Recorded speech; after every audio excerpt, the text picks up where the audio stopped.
ಬೆಂಗಳೂರು ಗ್ರಾಮಾಂತರ ಜಿಲ್ಲಾಡಳಿತ ಭವನದ ಮುಂಭಾಗದಲ್ಲಿ ಜಗಜ್ಯೋತಿ ಬಸವೇಶ್ವರರ ಕಂಚಿನ ಪ್ರತಿಮೆಯನ್ನ ಲೋಕಾರ್ಪಣೆ ಮಾಡಲಾಯಿತು. ಸುತ್ತೂರು ಮಠದ ಶಿವರಾತ್ರಿ ದೇಶಿಕೇಂದ್ರ ಸ್ವಾಮೀಜಿ, ಸಿದ್ದಗಂಗಾ ಮಠದ ಸಿದ್ದಲಿಂಗ ಸ್ವಾಮೀಜಿ, ಪಾಲನಹಳ್ಳಿ ಮಠದ ಸ್ವಾಮೀಜಿಗಳು ಪ್ರತಿಮೆಯನ್ನ ಅನಾವರಣಗೊಳಿಸಿದರು. ಅಖಿಲ ಭಾರತ ವೀರಶೈವ ಮಹಾಸಭಾ ಹಾಗೂ ಬೆಂಗಳೂರು ಗ್ರಾಮಾಂತರ ಜಿಲ್ಲಾಡಳಿತದಿಂದ ಈ ಕಾರ್ಯಕ್ರಮವನ್ನು ಆಯೋಜನೆ ಮಾಡಲಾಗಿತ್ತು.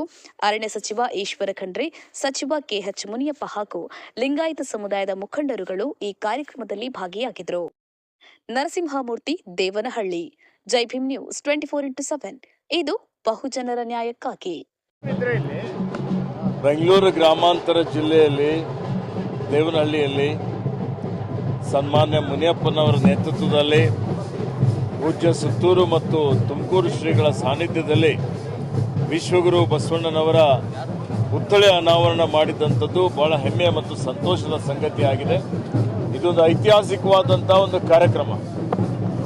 ಪ್ರಜಾಪ್ರಭುತ್ವಕ್ಕೆ ಬುನಾದಿ ಕೊಟ್ಟಂಥದ್ದು. ಅನುಭವ ಮಂಟಪದ ಮುಖಾಂತರ ಎಲ್ಲ ಸಮುದಾಯದವರನ್ನು ಒಂದು ಕಡೆ ಸೇರಿಸಿ ಜಾತಿರಹಿತ ಸಮಾಜ ನಿರ್ಮಾಣ ಮಾಡಬೇಕು ಅಂತ ಹೇಳಿ ಸ್ವಾತಂತ್ರ್ಯ, ಸಮಾನತೆ, ಕಾಯಕ, ದಾಸೋಹ, ಸಹೋದರತ್ವ, ಸಹಬಾಳ್ವೆಯ ತಳದ ಮೇಲೆ ಸುಂದರವಾದಂಥ ಭವ್ಯವಾದಂಥ ಸಮಾಜ ನಿರ್ಮಾಣ ಮಾಡುವಂಥ ಒಂದು ಘನ ಉದ್ದೇಶ ಬಸವಣ್ಣನವರದಿತ್ತು. ಸರ್ವರಿಗೂ ಸಮಬಾಳು, ಸರ್ವರಿಗೂ ಸಮಪಾಲು, ಸಕಲ ಜೀವಾತ್ಮರಿಗೆ ಲೇಸನ್ನೇ ಬಯಸಿದ ಬಸವಾದಿ ಶರಣರು ಅನ್ನುವಂಥ ರೀತಿಯಲ್ಲಿ ಅವರ ತತ್ವಾದರ್ಶಗಳು ಹಿಂದೆ ಎಷ್ಟು ಪ್ರಸ್ತುತ ಆಗಿದ್ದು ಇವತ್ತಿಗೂ ಅಷ್ಟೇ ಪ್ರಸ್ತುತ ಆಗಿದ್ದಾವೆ, ಮುಂದಿನೂ ಅಷ್ಟೇ ಪ್ರಸ್ತುತ ಆಗಿರ್ತವೆ ಅನ್ನುವಂಥ ಮಾತನ್ನು ಹೇಳುತ್ತಾ, ಇವತ್ತು ವಿಶ್ವದಲ್ಲಿ ಏನು ಅಶಾಂತಿ ಇದೆ, ಆತಂಕ ಇದೆ, ಇದಕ್ಕೆಲ್ಲ ಪರಿಹಾರ ಅಂದರೆ ಬಸವ ತತ್ವ ಅನ್ನುವಂಥ ಮಾತನ್ನು ಹೇಳಿಕೆ ಬಯಸ್ತೇನೆ. ಜಿಲ್ಲಾಡಳಿತ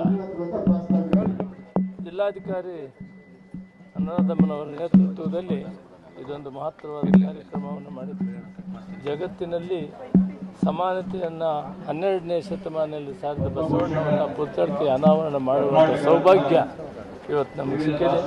ಸುತ್ತೂರು ಸ್ವಾಮೀಜಿಯವರು, ಸಿದ್ದಗಂಗಾ ಸ್ವಾಮೀಜಿಯವರು ಮತ್ತು ಪಾಲನಹಳ್ಳಿ ಸಿದ್ದರಾಜ ಸ್ವಾಮಿಯವರ ಜೊತೆಯಲ್ಲಿ ಬಸವ ಸಮಿತಿಯ ಅಧ್ಯಕ್ಷರು ರಮೇಶ್ ಅವರು, ಸತೀಶ್ ಅವರು ಮತ್ತು ಮಂಜಣ್ಣವರು ಮತ್ತು ಜಗದೀಶ್ ಮತ್ತು ಸಾಕಷ್ಟು ಜನ ಇದಕ್ಕೆ ಪ್ರೋತ್ಸಾಹ ಕೊಟ್ಟು ಇವತ್ತು ಈ ಕಾರ್ಯಕ್ರಮವನ್ನು ಮಾಡಿಸಿದ್ದಕ್ಕೆ ನಾವು ಅವರೆಲ್ಲರಿಗೂ ಕೂಡ ಧನ್ಯವಾದಗಳನ್ನು ಹೇಳ್ತಾ, ಜಗಜ್ಯೋತಿ ಬಸವಣ್ಣವರ ಹೆಸರು ಮತ್ತು ಕೀರ್ತಿ ಜಗತ್ತಿನಲ್ಲೇ ಇದೆ. ಇಲ್ಲಿ ಬೆಂಗಳೂರು ಗ್ರಾಮಾಂತರ ಜಿಲ್ಲೆಯಲ್ಲಿ ಇವತ್ತು ಒಳ್ಳೆಯ ಕೆಲಸವನ್ನು ನಮ್ಮ ಕೈಯಲ್ಲಿ ಮಾಡಿಸಿದ್ದಾರೆ.